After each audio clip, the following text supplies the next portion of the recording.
Most people get comfortable.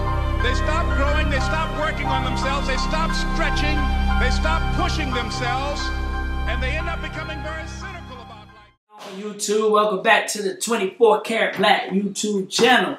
This is your boy, A. KL. We are here, of course, you know, it's Black History Month, but to me, Black History is all year round, baby. You know what I'm saying? 365. 365. So, we'll, you know, how many days it was. you're here, damn. Leap years, you know, change, so it can, you know, but 365, okay? It's always 365. It's always 365. All right, so yeah. Check it out. So, we just going to do it this way, though. We're going to take the opportunity to highlight, being that there's going to be a lot of attention on, you know, Black history. We want to take the opportunity to kind of just bring some light on some people that may not have gotten the proper shine. Right, right. And they made the same sacrifices. Yeah, so You know as you what I see these two gentlemen behind us, Yes. as they don their 24 karat black gear, Yes. you notice, you typically talk about those two. You talk Yeah. about Harriet Tubman, you talk about Rosa Yeah. Parks. Yeah.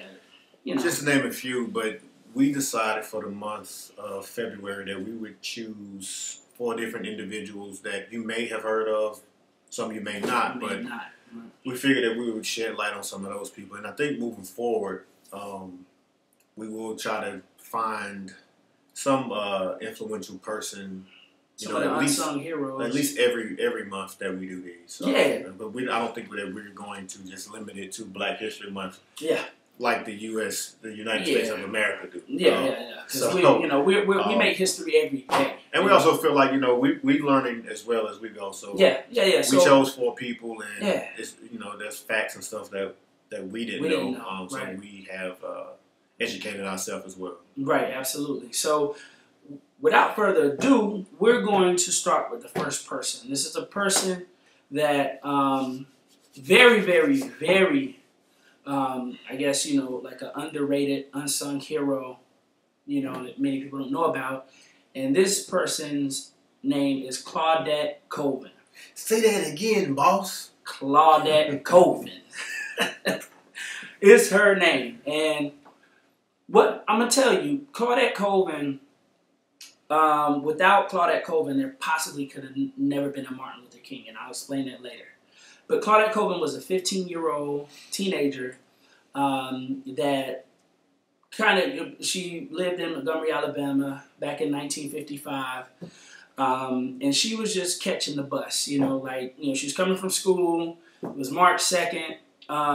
She and her friends seen the bus across the street. Her parents didn't have a car.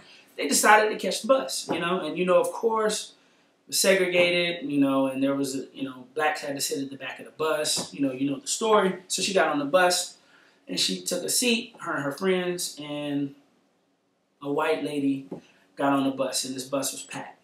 So, of course, you know, the bus driver, who was also white, you know what they were going to ask her to do. And they, you know, the bus driver asked her and her friends to get up and move to the back. So, her friends got up, but Claudette refused to get up. Claudette went to a all-black school, of course, because the schools were segregated. The story that she always tells people is she felt like history had her stuck to her seat at that very moment. When the white bus driver came to her and said, you know, it's time to get up, she said that she felt as if Harriet Tubman had her hand on one shoulder and Sojourner Truth had her hand on the other shoulder.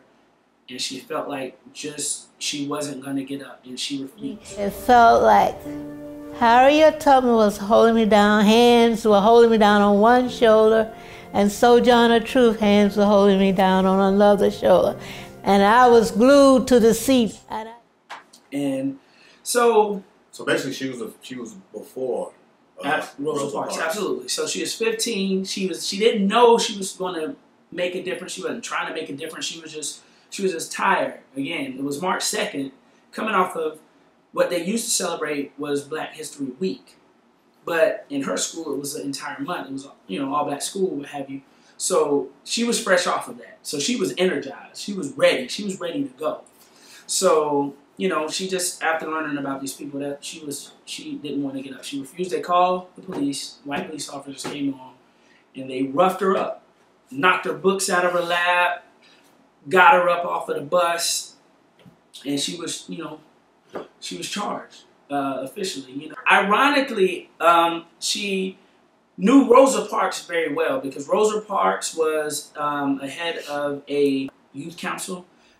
From the ages of 11 to 17, and our main program is the Pathways to Freedom, and we hope that that will inspire and give them a sense of history, and also to encourage them to be concerned about their health, the history, and to be motivated to reach their highest potential. And so she used to attend that. So she was like a student of Rosa Parks. And it was weird because at the time, this 15-year-old Claudette was pregnant. Okay? She was darker. And, you know, they didn't, the way it is being told is that the NAACP didn't feel that they would get the white supporters on board to rally and protest for this black girl. So they kind of put it on the back burner. Her mother even told her to be quiet, per Claudette. She didn't want her to, you know, worry about it, you know. So what happened was... Sounds eerily similar to some of the stuff of today. Absolutely. So what happened was, to move things forward, the NAACP elected Rosa Parks, okay, to actually be in it. She was older. Rosa Parks was a seamstress. She was in the circles of, you know, a lot of the more affluent white people because she would go to their homes and make alterations. So they were, in other words, they were running out of time. So they wanted to use Rosa to draw the people in, the adult people in. And so she would, and by Rosa being a seamstress and worked at Montgomery Fair, she was in the homes of a lot of these affluent white people as doing alterations. And so she was well known in the white circles too. And she would be more accepted than a teenager. So Colvin is often forgotten in the movement. Oh, sure. I was forgotten the day I went back to school. The day I went back to school, my peers, they all said, "Claudette, you are crazy." Over time, she became one of the... So she was already she had a good end with them. And she was older. She was like 40, in her 40s at the time. So Rosa Parks, being a part of the NAACP council, she knew her position. So she purposely knew that when she sat down on that bus and she did not get up, the attention that she garnered was going to gain the support of all peoples. You know, and it did. So that's what kind of led to, you know, the whole boycott. It wasn't Claudette Colvin when it should have been. So was she not actually working and tired and decided to? I mean, because you know that was the original story, that Rosa Parks was working, she was tired and didn't want to get up. It seemed as if the whole idea came from NAACP, right? To basically do the same thing. So Rosa could be the face. Claudette did. Right. That's what I read. That's what I took from it too. Now it very well could have been because it was 9 months later. So March 2nd is the time that Claudette had her incident. 9 months later, Rosa Parks had her incident. But it was very well documented that, and Claudette stated that they didn't feel they would get a response with her. She was, you know, this young girl, pregnant. She had darker skin. She didn't feel like she would get the proper response. So they did indeed say that Rosa Parks would be the person that would be able to get this attention. Be the face of the boycott. Absolutely. Absolutely. So, that's what happened. And Rosa Parks is the person that we see.